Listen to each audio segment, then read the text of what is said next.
Hi friends, welcome to Dhanya's family vlog. അപ്പോൾ ഇന്നൊരു അടിപൊളി റെസിപ്പിയാണ് കേട്ടോ. നമുക്ക് അധികം തീയൊന്നും കത്തിക്കാതെ നമുക്ക് ചോറിനോടൊപ്പം അല്ലാതെ നമ്മുടെ ബ്രേക്ക്ഫാസ്റ്റ് ഒക്കെ തയ്യാറാക്കുമ്പോൾ അതിലൊക്കെ നമുക്കൊരു സൈഡ് ഡിഷായിട്ട് കഴിക്കാൻ പറ്റിയ ഒരു സൂപ്പർ റെസിപ്പിയാണ് കേട്ടോ. നമുക്ക് ഇതിൻ്റെ പ്രത്യേകത എന്ന് പറയുന്നത് നമുക്ക് തീയെ കത്തിക്കേണ്ട ആവശ്യമില്ല.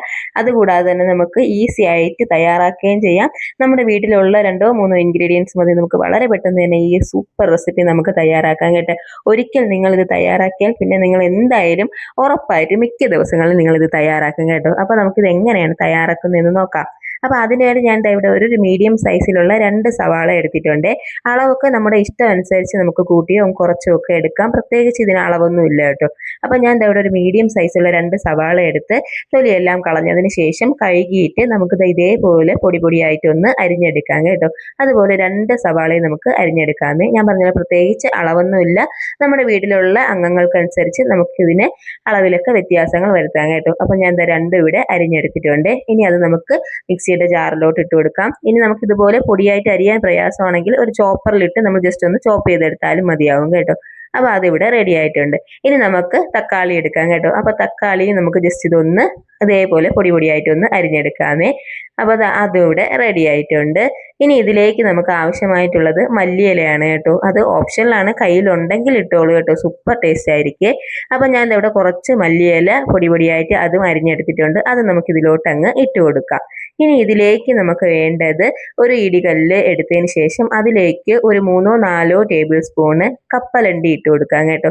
അത് നല്ലൊരു ടേസ്റ്റും നല്ലൊരു ഫ്ലേവറും കിട്ടാൻ വേണ്ടിയാണ്. അപ്പോൾ അത് ഇട്ട് കൊടുക്കുന്നുണ്ട്. അതിലേക്ക് നമ്മുടെ എരിവിനനുസരിച്ച് പച്ചമുളക് ഇട്ട് കൊടുക്കാം കേട്ടോ. ഞാനിവിടെ 3 പച്ചമുളകാണ് ഇട്ടിട്ടുള്ളത്. കാരണം എൻ്റെ മക്കളൊക്കെ കഴിക്കുന്നതായത് കൊണ്ടാണ് കേട്ടോ. ഇനി നിങ്ങളുടെ ടേസ്റ്റിനനുസരിച്ച് 4-5 പച്ചമുളക് വേണമെങ്കിലും ആഡ് ചെയ്യാമേ. അതെല്ലാം കൂടി ഇട്ട് നല്ലോണം നമുക്കതൊന്ന് ചതച്ചെടുക്കാം കേട്ടോ. അപ്പോൾ അതിവിടെ റെഡി ആയിട്ടുണ്ട്. അത് നമുക്ക് ഇനി ഈ ബൗളിലോട്ട് അങ്ങ് ഇട്ട് കൊടുക്കാമേ. അപ്പോൾ നല്ലൊരു അടിപൊളി റെസിപ്പിയാണ്. കുട്ടികൾക്കാണെങ്കിൽ ഇഷ്ടപ്പെടും കേട്ടോ. നിങ്ങൾ ഈ രീതിയിൽ ഒന്ന് തയ്യാറാക്കി കൊടുത്തു നോക്കണേ. ഉറപ്പായിട്ടും കുട്ടികൾക്ക് ഇഷ്ടപ്പെടും കേട്ടോ. ഇനി നമുക്ക് ചോറിനോടൊപ്പം വേറെ ഒരു കറിയുടെയും നമുക്ക് ആവശ്യമില്ല. ഈ ഒരൊറ്റ കറി ഉണ്ടെങ്കിൽ നമുക്ക് സൂപ്പറായിട്ട് അടിപൊളി ഒരു ഊണ് കഴിക്കാം കേട്ടോ. ഒരു പപ്പടവും കൂടെ ഒക്കെ ഒന്ന് കാച്ചിയാൽ അടിപൊളി ഊണായി കേട്ടോ. അപ്പോൾ മസ്റ്റ് ആയിട്ടും നിങ്ങൾ ഇതൊന്ന് ട്രൈ ചെയ്ത് നോക്കണം. നമുക്ക് ദോശയോടൊപ്പം ഒക്കെ നമുക്ക് ഒരു സൈഡ് ഡിഷായിട്ട് കഴിക്കാൻ പറ്റിയ ഒരു സൂപ്പർ റെസിപ്പിയാണ്. പെട്ടെന്ന് നമുക്കിത് തയ്യാറാക്കുകയും ചെയ്യാം. അധികം ഇൻഗ്രീഡിയൻസിൻ്റെ ഒന്നും ആവശ്യവുമില്ല കേട്ടോ. അപ്പോൾ ഞാൻ അതിവിടെ പാത്രത്തിൽ ഈ ബൗളിലോട്ട് അങ്ങ് ഇട്ട് കൊടുത്തിട്ടുണ്ട്. ഇനി ഇതിലേക്ക് ഒരു 1/4 ടീസ്പൂൺ മഞ്ഞൾപ്പൊടി ഇട്ട് കൊടുക്കാം. മഞ്ഞൾപ്പൊടി ഇട്ടതിന് ശേഷം ഇനി ഇതിലേക്ക് നമുക്ക് ആവശ്യത്തിന് കാശ്മീരി ചില്ലി പൗഡർ ഇട്ട് കൊടുക്കാം കേട്ടോ. അത് നമ്മുടെ എരിവിനനുസരിച്ച് നമുക്ക് ഇട്ട് കൊടുക്കാമേ. അപ്പോൾ എൻ്റെ കയ്യിൽ കാശ്മീരി ചില്ലി പൗഡർ തീർന്നിരുന്നു കേട്ടോ. എന്നാലും ഏകദേശം 1 ടേബിൾ സ്പൂണോളം കാശ്മീരി ചില്ലി പൗഡർ ഇട്ട് കൊടുത്തിട്ടുണ്ട്. അതും കൂടെ ഇട്ടതിന് ശേഷം ഇനി ഇതിലേക്ക് നമുക്ക് ആവശ്യത്തിനുള്ള ഉപ്പിട്ട് കൊടുക്കാം കേട്ടോ.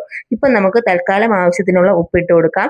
ലാസ്റ്റ് എല്ലാം കൂടെ ഒന്ന് മിക്സ് ചെയ്തതിന് ശേഷം നോക്കിയിട്ട് നമുക്ക് ആവശ്യമെങ്കിൽ ഉപ്പ് ആഡ് ചെയ്യാമേ. അപ്പം ഞാൻ ഉപ്പും കൂടെ ഇട്ട് കൊടുത്തിട്ടുണ്ട്.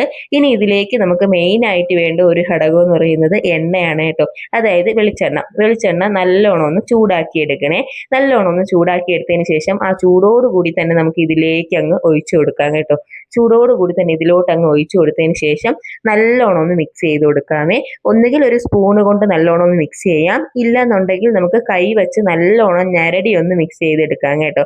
അപ്പോൾ എന്നെ സംബന്ധിച്ച് എനിക്ക് ഈ മുളകൊക്കെ ഇത്തിരി അലർജിയാണ് കേട്ടോ. അതുകൊണ്ട് തന്നെ ഞാൻ സ്പൂൺ വെച്ചാണ് മിക്സ് ചെയ്തെടുക്കുന്നത്. ഇനി ഇതിലേക്ക് നമുക്ക് ഒരു പകുതി നാരങ്ങയുടെ നീരും കൂടെ ഒഴിച്ചു കൊടുക്കാം കേട്ടോ. പകുതി നാരങ്ങ നീരും കൂടെ ഒഴിച്ചു കൊടുത്തതിന് ശേഷം നമുക്കൊരു സ്പൂണ് കൊണ്ട് നല്ലോണം ഒന്ന് മിക്സ് ചെയ്ത് കൊടുക്കാം. അപ്പോൾ ഞാൻ പറഞ്ഞല്ലോ, സ്പൂൺ കൊണ്ട് മിക്സ് ചെയ്യുന്നതിനേക്കാളും കൈ കൊണ്ട് നല്ലോണം ഒന്ന് ഞരടി എടുക്കുന്നതായിരിക്കും സൂപ്പർ ടേസ്റ്റ് കേട്ടോ. എനിക്ക് കയ്യിലേക്ക് ഈ മുളകൊക്കെ ചെറുതായിട്ട് അലർജി ആയതുകൊണ്ടാണ് കേട്ടോ ഞാൻ സ്പൂൺ കൊണ്ട് മിക്സ് ചെയ്യുന്നത്. എന്നാലും മാക്സിമം നല്ല രീതിയിലൊന്ന് മിക്സ് ചെയ്ത് എടുത്തിട്ടുണ്ട്. അപ്പോൾ കണ്ടല്ലോ, അതിവിടെ റെഡി ആയിട്ടുണ്ട്.